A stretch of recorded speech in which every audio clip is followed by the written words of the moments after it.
Сәлеметсіздер ме, құрметті оқушылар, сіздермен бірге Нұрмағанбет Ақжан, қазақ тілі мен әдебиеті пәнінің мұғалімі.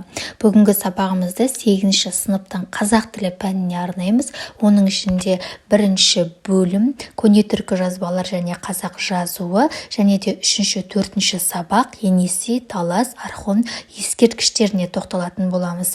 Ең алдымен сабағымды бастамас бұрын сіздерді менің арнама тіркеліп кетуге шақырамын. Егер менің арнама тіркелмесеңіздер, менің YouTube каналыма міндетті түрде тіркеліп кетіңіздер, өйткені мен сіздермен 1 жыл көлемінде жұмыс жасайтын боламын. Сондықтан жаңа сабақтардан, жаңа мәліметтерден өздеріңіз қиналған тапсырмалардың орындалу жолын білгілеріңіз келсе, онда менің арнама міндетті түрде тіркеле кетіңіздер.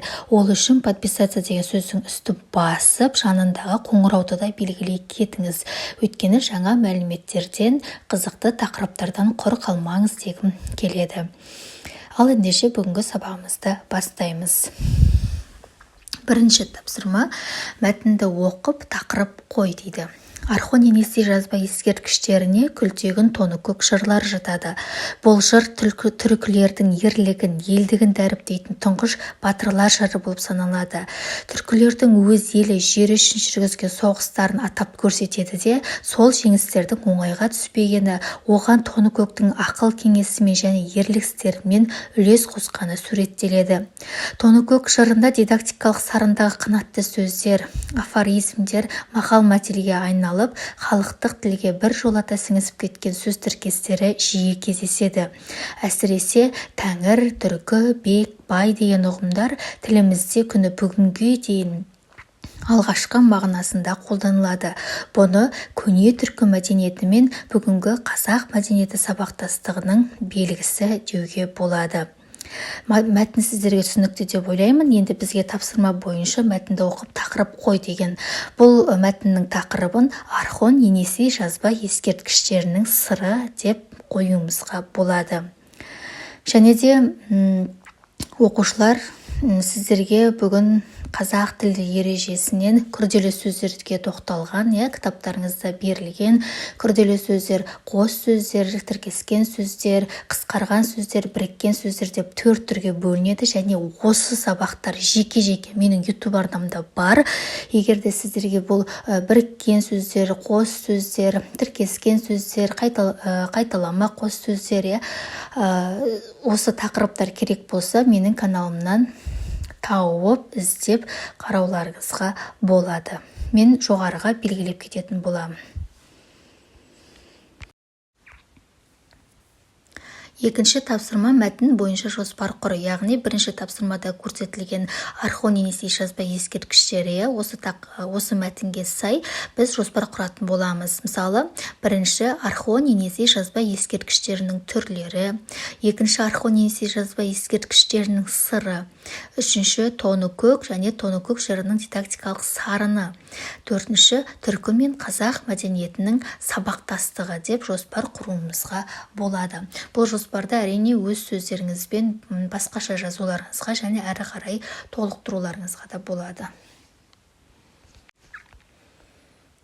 Үшінші тапсырма: тіл тазалығын сақтау жолдарын қарастырып, төмендегі сұрақтарға жауап бер.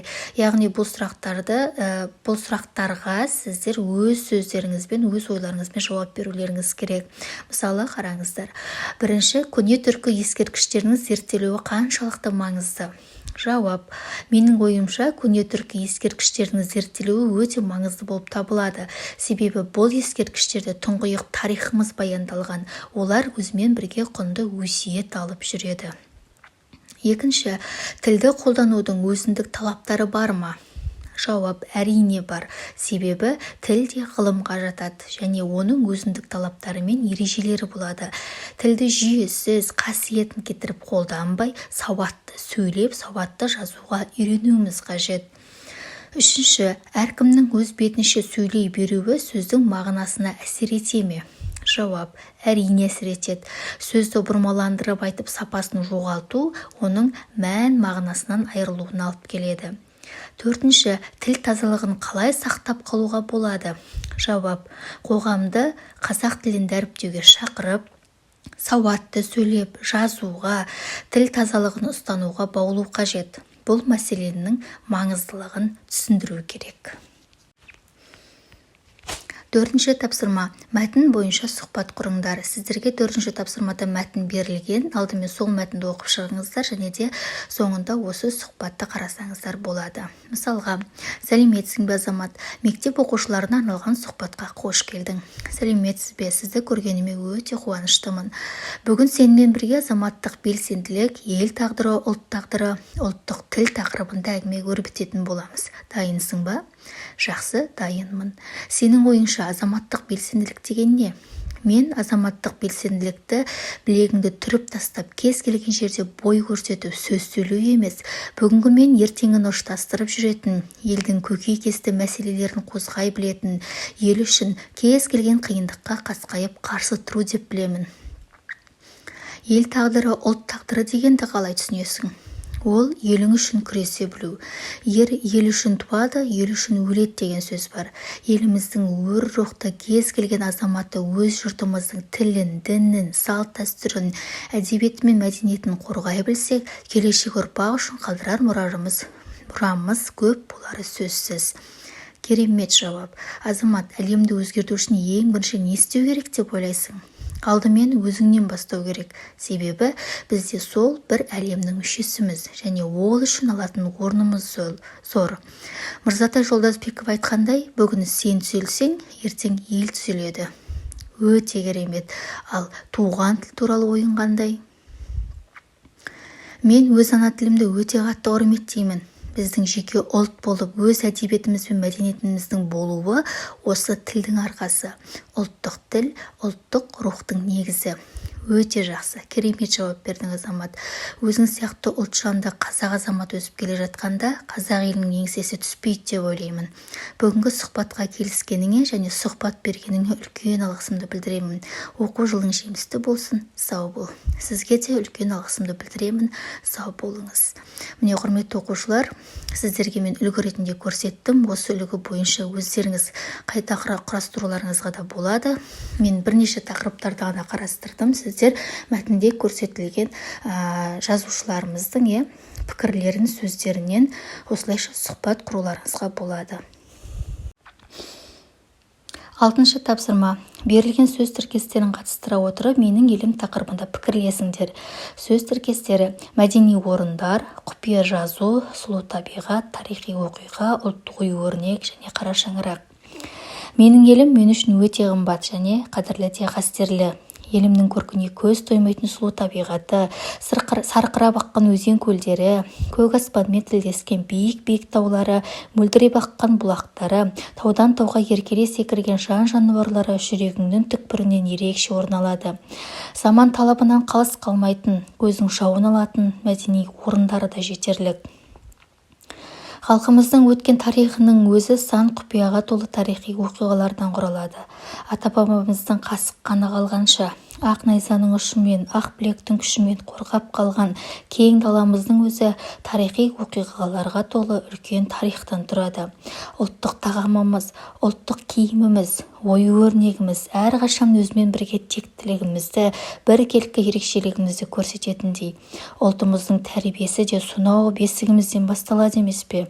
Бойымызға ана сүтімен тіліміз, дініміз, тіліміз, мәдениетіміз дарып, қазақылықтың сарынымен тәрбиеленеміз. Бесігімізбен қоса қара шаңырағымызды киелі еткен қазағымнан қалай айналмайсың?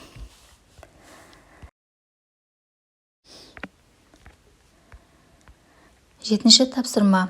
Баспасөз беттеріндегі латын әліпбиіне көшу туралы ақпараттар негізінде пікірлесіңдер. Тіл адамзат қоғамын құру үшін халыққа берілген маңызды құрал. Осы орайда әліпби таңдау аса маңызды.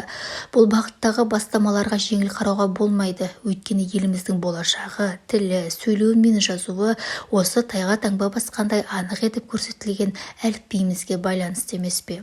Сондықтан қайта жаңғыру заманындағы барлық озық технологияның үлгісі болып отырған латын әліпбиіне көшу бұл еліміз үшін, өнеріміз бен мәдениетіміз үшін үлкен рухани құбылыс. Латын әліпбиін енгізу халқымыздың білім мен мәдениеті, өнерінің дамуына тағы бір серпіліс әкелетін дара жол деп білемін. Міне оқушылар латын әліпбиіне көшу туралы ақпараттар әлеуметтік желілерде өте көп көрсетілген. Бұл менің пікірім, және сіздерге үлгі ретінде көрсеттім. Сондықтан әрі қарай сол ақпараттар негізінде өздеріңіз толықтырып алуларыңызға болады. Мінекей оқушылар, бүгін сіздермен 3-4 сабақты осылай аяқтаймыз. Сабақ сіздерге ұнады деген ойдамын. Менің сабағымды соңына дейін көрді деген үміттемін. Және де менің арнама тіркелмесеңіздер, онда міндетті түрде тіркеле кетіңіздер, және де өзге де оқушылармен бөлісе отырыңыздар дегім келеді. Мен сіздермен қоштаспаймын. Келесі сабақта кездескенше.